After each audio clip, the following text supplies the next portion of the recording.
choices for how you want to multiply out, right? You could actually put these into a box and label the sides of the box and do all the little areas. I'm just going to go ahead and think about distributing this out. So the square root of x times the square root of x would leave me with an x. Because it's like I'm saying, I could put both underneath the same square root. Square root of x squared is x. Square root of x times -7, there's nothing I can do with that. So that's just going to look like -7 square roots of x. Then I've got 4 times the square root of x, so I'll have plus 4 root x. And 4 times -7 would give me -28. Now, in terms of that simplify if possible piece, in the context of sort of combining like terms, the only two terms that would be considered like terms or similar terms are these two. So those two I can put together because they're both something times the square root of x. And if I put those together, I'm going to have -3 square roots of x minus 28. And this would be considered our most simplified form. For this next one, I didn't write it out this way, but we really do want to consider this as saying the square root of 5 minus 3 times another square root of 5 minus 3. Because when we multiply this out, I'm going to end up with a square root of 5 times the square root of 5, which is 5. And then a square root of 5 times -3. So -3 square roots of 5. Another -3 square roots of 5. And a -3 times a -3 would give me a positive 9.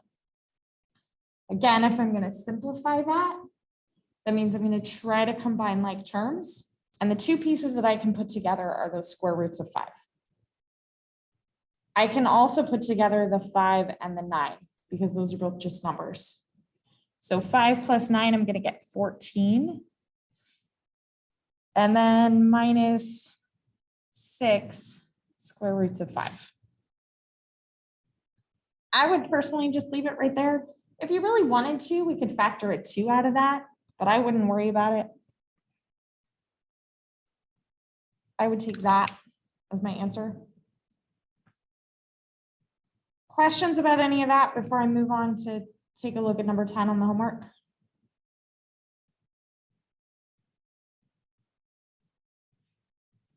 Yeah.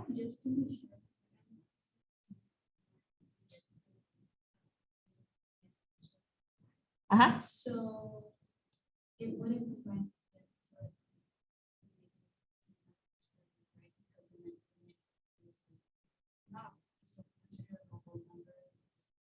Yeah, so that's a really good question. So when we multiply the -3 times the square root of 5, that 3 is not inside of a square root, so I don't combine them under the square root. But if I had a different problem where maybe I was looking at, if I had like the square root of 6 times the square root of 15, because they're both inside of a square root, those I could put together as the square root of 6 times 15.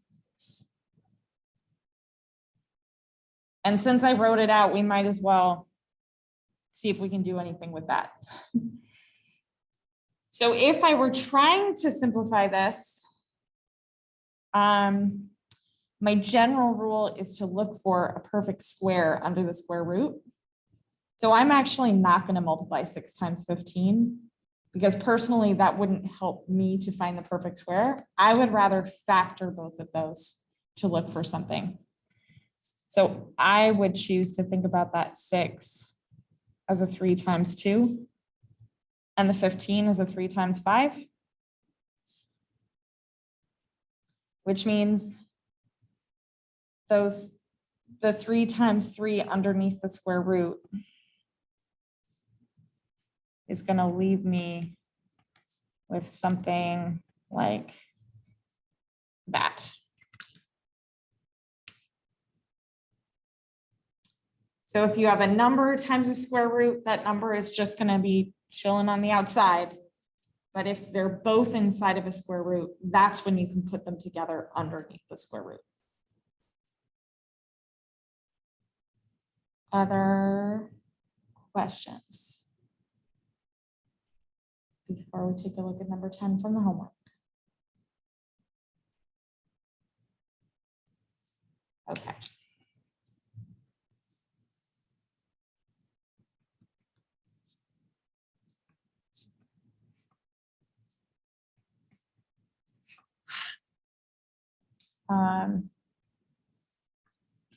So number 10 from the homework asks us, gives us those really terrible instructions of simplify. And this has a cube root of 9 on the bottom. Hopefully that's the one you were talking about. Yeah. Yeah, okay. So, we have all kinds of choices on how to approach this, but when the textbook is telling us to simplify, they mean don't have a radical end up underneath the square root. That's really the objective here. So a couple of options for how to deal with that. One option is, okay, I'll just call this option 1. One option is to take that square root of the cube root of 9 on the bottom and to multiply that by another cube root of 9 and another cube root of 9. But if I do that, I have to do the same thing on the top. So that what I'm actually doing is multiplying by 1 twice so that I don't change the problem.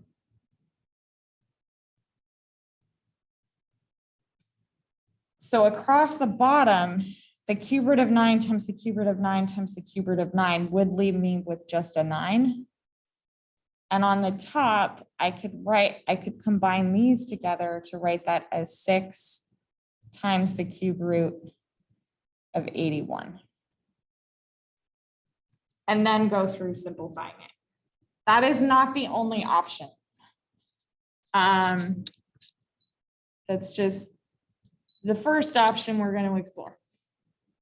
So if I go down this path, we're definitely still not as simplified as possible. So if I got 2 things to deal with, the 6 and the 9, and then that 81 inside of the cube root. So if I deal with the 6 and the 9 first, 6 and 9 are both divisible by 3. So I could think about that 6 as being a 3 times 2. And I can think about the 9 as being a 3 times 3. So that my 3's become a multiplication by 1. Now on the cube root of 81, I can think about that 81 broken down as 3 times 3 times 3 times 3. And because I'm looking for a cube root, 3 of those 3's together would be 3 cubed. And this would look like 2 times 3 times the cube root of 3 over 3. That 3 is the remaining one from up here. And my 3 over 3 again can become a 1. So I've got 2 times the cube root of 3. And that's the best I think I can do. Now, there was another approach to take on this whole thing that would have kept the numbers smaller. So that was my option 1. And now let's take a look at option 2. Option 2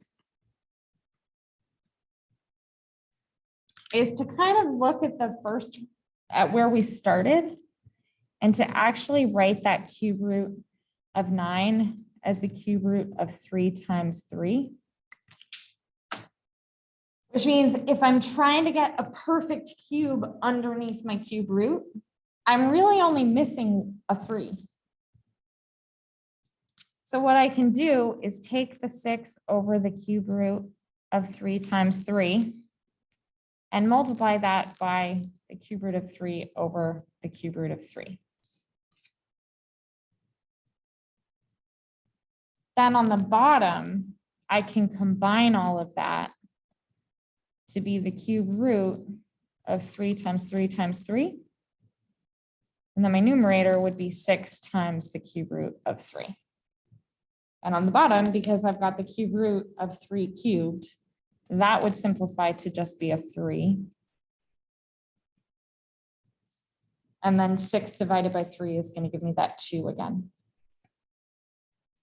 So either way you go about it, we're going to end up with 2 times the cube root of 3.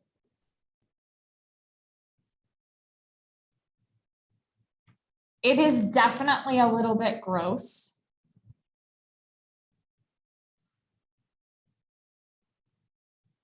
And the point of doing this is to just get practice with seeing different algebraic expressions like written in different ways. There actually is nothing wrong with how this all started as being 6 over the cube root of 9. This is just practice with dealing with roots and manipulating equations to equivalent forms. Because a lot of times in calculus, there's just one form is going to work better for us than another form. And I'm getting a stream of homework questions, requests to do homework questions. So let's go for it. So the next homework, oh yeah, before we move on. Yeah. I noticed that the answer is Okay. is yours like more like so I think like the answer for the test. Sure. And right. So like this would be a totally fine answer as well. Right. And if you have something that you think is equivalent to the answer in the back, especially if they're numbers, you can always pop that into a calculator and see that they're equivalent. Just as a note about if you were doing this in the calculator, or if you're typing it in, you know, Google's a calculator, and just pull up Google and type math things. But to do that cube root, you might type that in as 2 times 3 raised to the 1/3 power. So most calculators, some scientific calculators have the ability to change the root off of like a square root and to make it a cube root or a 4th root or something. But when we're typing things into the computer, we generally have to change from roots to fraction exponents. So just a note if you're putting it in the computer or calculator.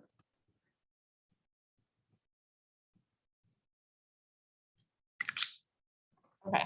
Next question got request to take a look at both 13 and 14. So, 13 and 14 up.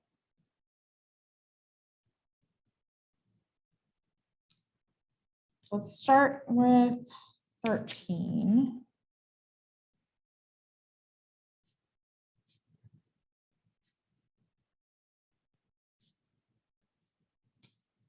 And number 13 on homework 7. Well, for 13 and 14, the instructions are the same. It just says combine. So we've got 4 divided by the square root of x plus another square root of x. And if my instructions are to combine, then overall, if I'm looking at that thing, what I can see is we are dealing with fractions. So if I'm adding 2 fractions, I'm going to need a common denominator. Anytime I'm adding or subtracting fractions, if I don't have an equal sign, I can't do the magic thing of just get rid of the denominators. I have to actually get a common denominator. So what I'm going to do over here is I'm going to multiply this side by the square root of x over the square root of x. Now, I will also say we've got options on this one too.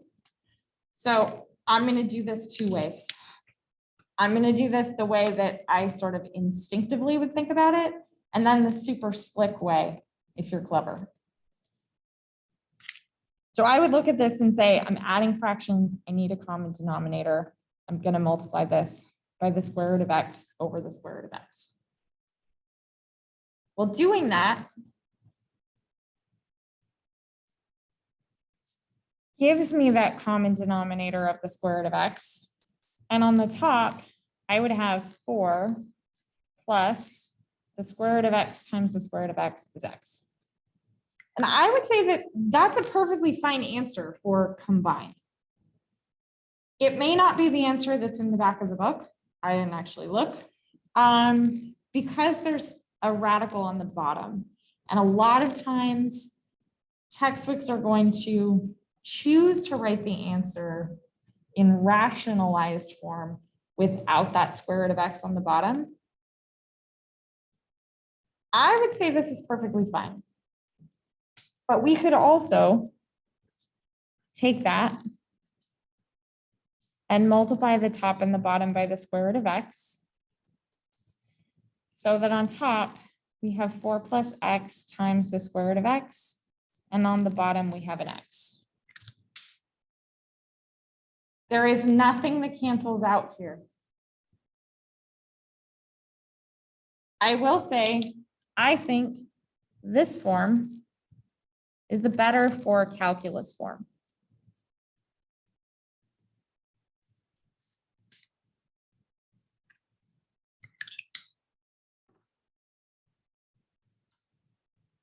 I said I was going to do this 2 ways. And the other way that you might choose to look at this is to take that 4 over the square root of x plus the square root of x and to first rationalize the denominator. I don't think it's any better, but if that was the first thing that you sought to do because your brain is thinking we shouldn't have square roots in the bottom, you could rationalize the denominator over here first, multiplying by the square root of x over the square root of x, so that you had 4 square root of x over x plus the square root of x. And then get a common denominator by multiplying this side by x over x. We're going to end up in the same place of 4 square root x plus x square root x all over x.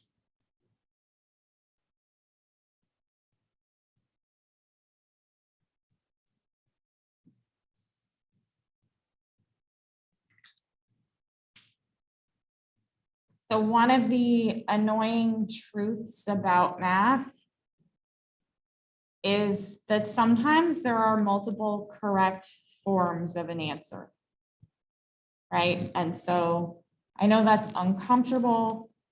There are often multiple correct paths to get to a correct form of an answer, but that's just what we have to live with. Question? So, okay, with the first method, Yep. when you combine them, the 2 square roots Mhm. of x, does it not just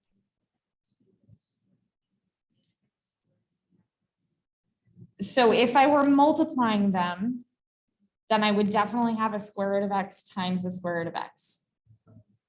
But what's happening here is I have 2 fractions with a common denominator. And like the whole point of a common denominator is that I can write those as a single fraction. Yeah.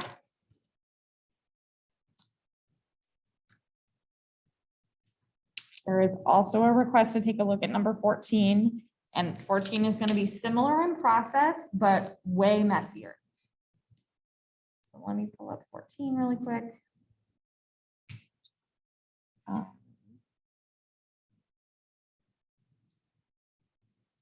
X squared over the square root of x squared minus 3 minus the square root of x squared minus 3.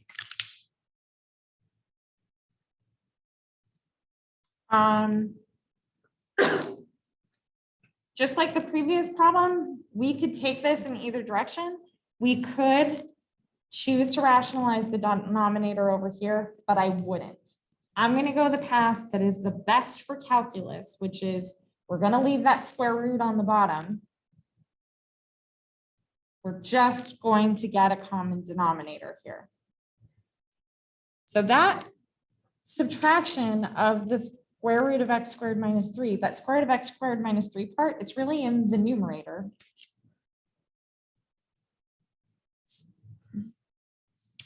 And when I multiply to get a common denominator, I'm multiplying by the square root of x minus 3 over the square root of x minus 3. And I'll do this in 2 steps this time. So I've got x squared over the square root of x squared minus 3. And then here I'm subtracting off. Well, in my denominator, I've got the square root of x squared minus 3. And in the numerator, because I've got the square root of this times the square root of the same thing, I'm just going to be left with that x squared minus 3. Now it's a little bit subtle, but one thing to be super careful about here is we're subtracting this entire fraction. So I'm going to go ahead and put parentheses on the top, because when I combine these with a single denominator on top, I need to make sure that that minus sign distributes to become a positive 3. So my x squared minus x squared, that's going to go to 0, but this should be a positive 3 over the square root of x squared minus 3.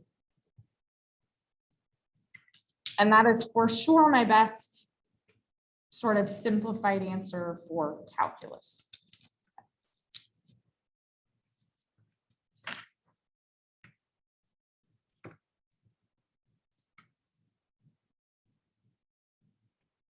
Are there other questions about this or other questions from the homework that folks would like to work out together?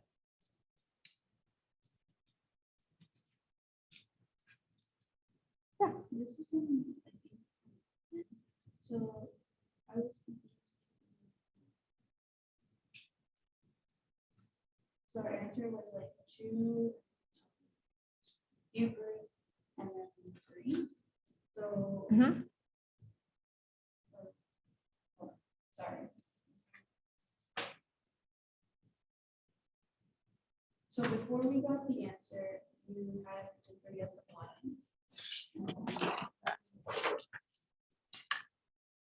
Yeah. This one? Yeah. Okay. Yep. So when you cancel out the 3's, still have 3's on the top.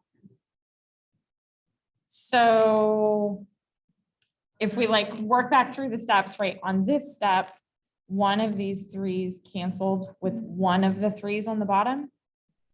But we had a 9 originally. So that 9 was a 3 times 3. So on this step, one of those 3's canceled. On the next step, because I'm taking the cube root of 3 times 3 times 3 times 3,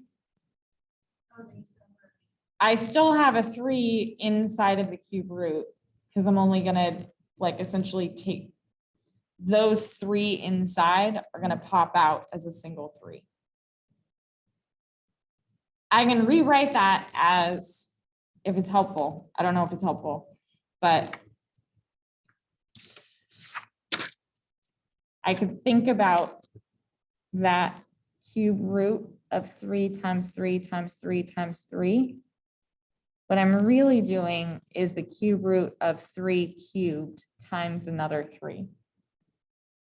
So that cube root of 3 cubed, that becomes a 3 on its own outside of the cube root, but I'm still left with a 3 inside of the cube root.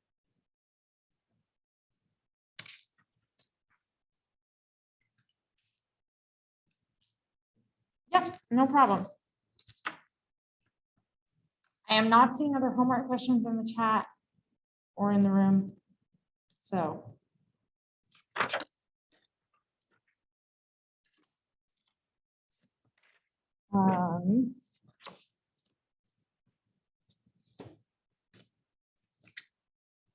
because I think it's worth just getting more practice with roots. They do show up a lot in calculus. And so knowing when and how we can simplify things, it's just good practice. So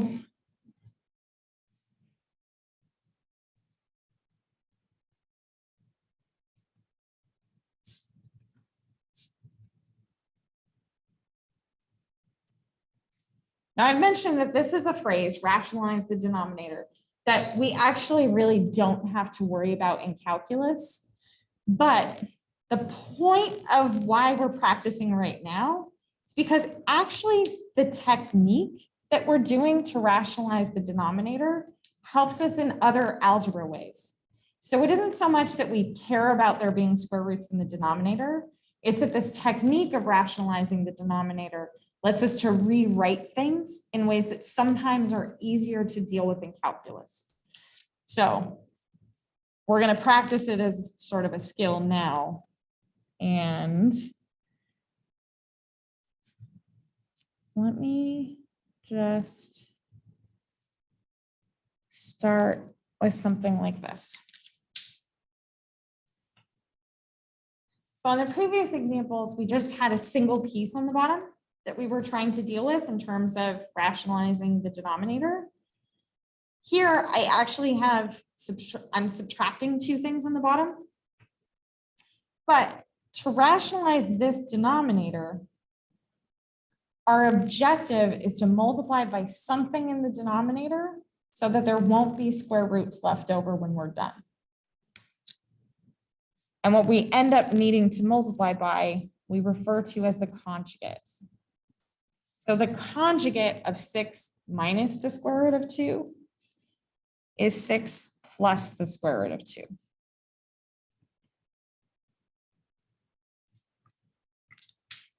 I know it looks like we're making this worse, not better, but I promise it does get better. So if we look at that denominator and think about multiplying that out, I'm going to come off to the side to do it just to keep it a little bit cleaner. So I've got 6 minus the square root of 2 times 6 plus the square root of 2. 6 times 6 is going to give me 36. 6 times the square root of 2 is a plus 6 square roots of 2. Then I've got this negative square root of 2 times 6, so that's negative 6 square roots of 2. And the negative square root of 2 times a positive square root of 2, it's going to leave me with negative 2. Well, the whole point of multiplying by the conjugate is so that these middle terms will add up to be 0. And because they add up to be 0, and I'm just left with kind of these numbers on the edges, so 36 minus 2 is 34. That means that when we rewrite this, on the top, I've got 6 times, in parentheses, 6 plus the square root of 2. And in the denominator, I'm left with 34. This may or may not look more simplified than what we started with. And that's why the instructions here aren't to simplify, because sometimes we have to make things messier to make the calculus better, unfortunately. Now, I could take the 6 and the 34 and reduce that. Both 6 and 34 have 2 as a factor, which means I can write that 6 as 2 times 3. And the 34 I can write as 2 times 17, which makes that 2 over 2, a multiplication by 1. And I could have 3 times 6 plus the square root of 2, all over 17.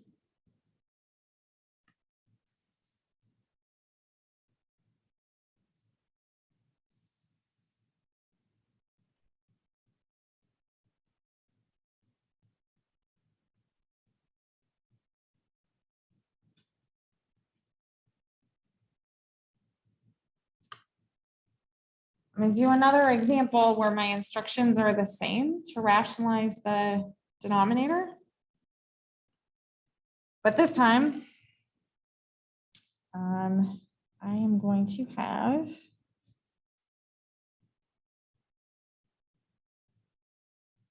x over the square root of x plus the square root of 3.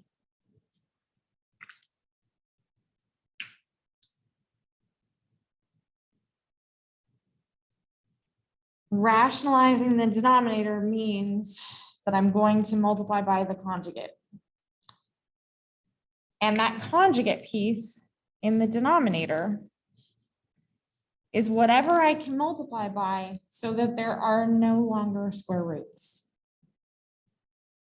So when I do this, I'm going to end up with square root of x minus a square root of 3. And I need to multiply the top and the bottom by the same thing so that I don't change the problem. But in that denominator, if I come off to the side and think about why this is working, I've got the square root of x plus the square root of 3 times the square root of x minus the square root of 3. Square root of x times square root of x is x. Now the square root of x times a negative square root of 3. Because they're both inside of a square root, I can put those together and call that negative square root of 3x. That square root of 3 times the square root of x, I can put those together because they're both inside of a square root and we have multiplication happening. So I can put those together as a positive square root of 3x. And then the square root of 3 times a negative square root of 3 leaves me with negative 3. Just like with the previous problem, these middle terms have opposite signs. So when I add them together, they give me a 0. And you certainly do not have to show this work off to the side. If you can do this in your head, awesome. That's probably the goal we should be working towards, is recognizing that when we have correctly chosen the conjugate, those middle terms will always cancel out.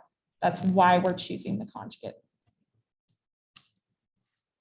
So this becomes x times the square root of x minus the square root of 3 all over x minus 3.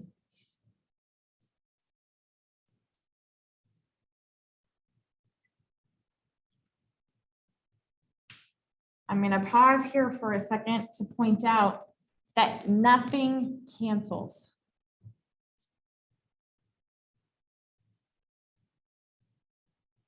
Tempting perhaps to cancel those x's. However, whenever we're canceling from a numerator to a denominator, what we're really saying is that there's a multiplication by 1 happening.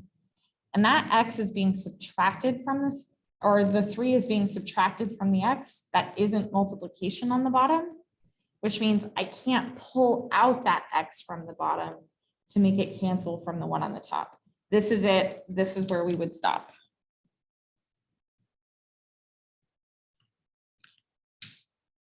Good times.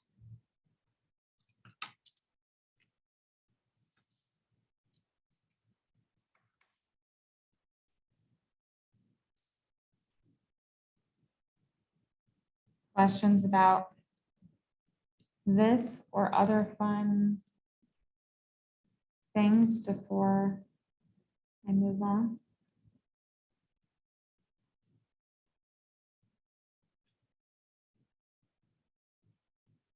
Okay, so I wanted to just get some quick practice with writing the conjugate.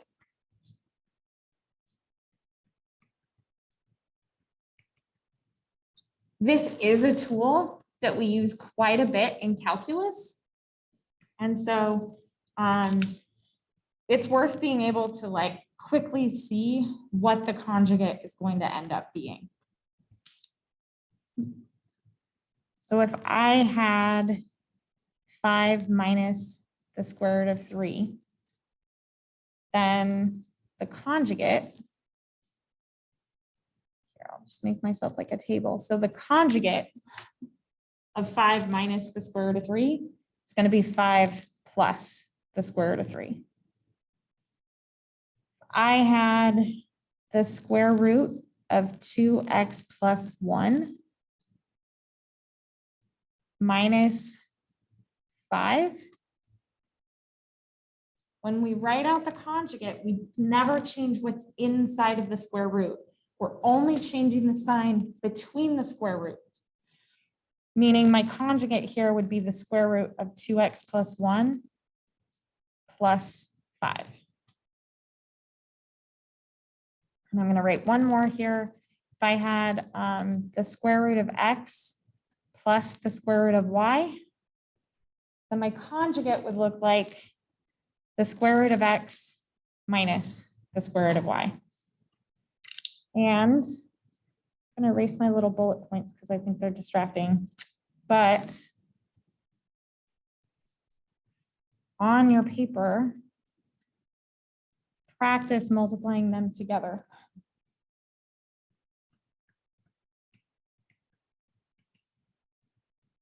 And you can jump straight to the final answer if you can see straight to the final answer. But none of them should include square roots after you multiply.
Oh, and it should say that after you multiply, if there's anything at all that you can simplify by combining like terms, also do that.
Yeah.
So.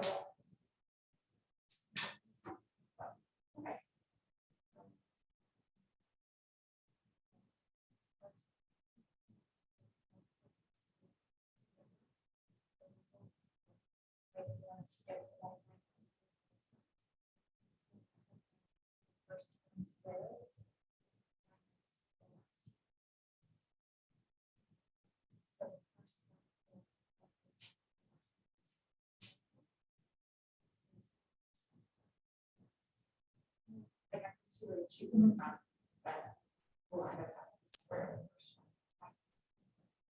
Oh, yeah. So kind of the same on the last one, but -5 and positive. And multiply it by -25.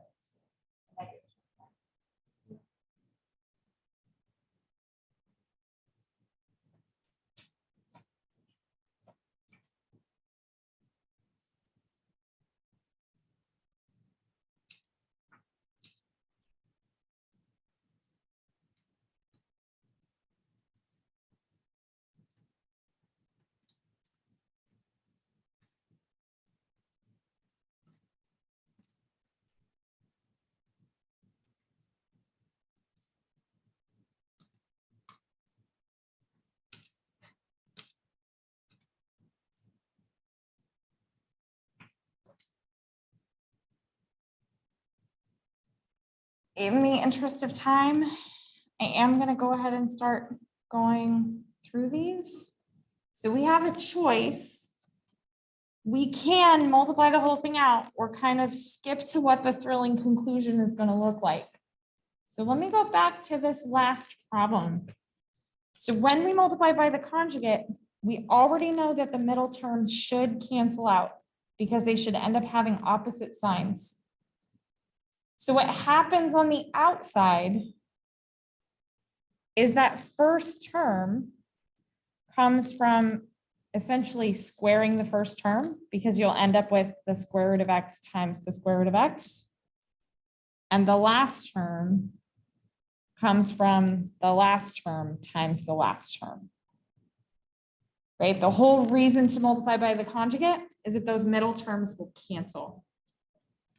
So when I multiply this times this, we know those middle terms will cancel. 5 times 5 would give me 25.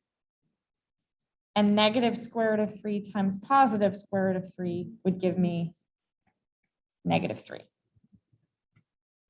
I move on to the next one here. Again, we've strategically chosen the conjugate so that those middle terms will cancel. The square root of 2x plus 1 times the square root of 2x plus 1 will leave me with 2x plus 1. And if you want, you can put it in parentheses if that helps you to see the two parts. Negative square root of 5 times the positive square root of 5 would give me -25.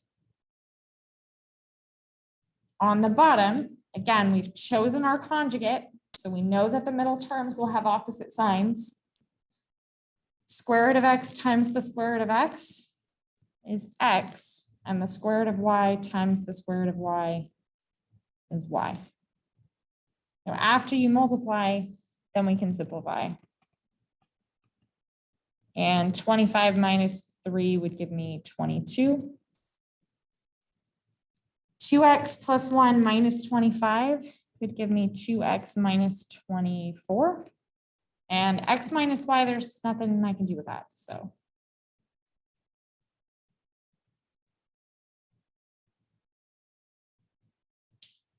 Question, yes. So when you multiply the square root of 2x plus 1 and you get 1, is it just essentially the square root of x? Yes, because they're identical, right? So the square root of something times the square root of exactly the same thing just gives me the thing. And I don't know that it helps, but if it helps, right, the other way we can think about square roots is to write them as fraction exponents. I know people don't like fractions, they're scary, whatever. But if I think about that square root of 2x plus 1, if if I think about that as 2x plus 1 to the 1/2 power, I personally think that's what makes it easier to see that 2x plus 1 to the 1/2 times 2x plus 1 to the 1/2 power is 2x plus 1 to the 1/2 plus 1/2, using that additive law of exponents.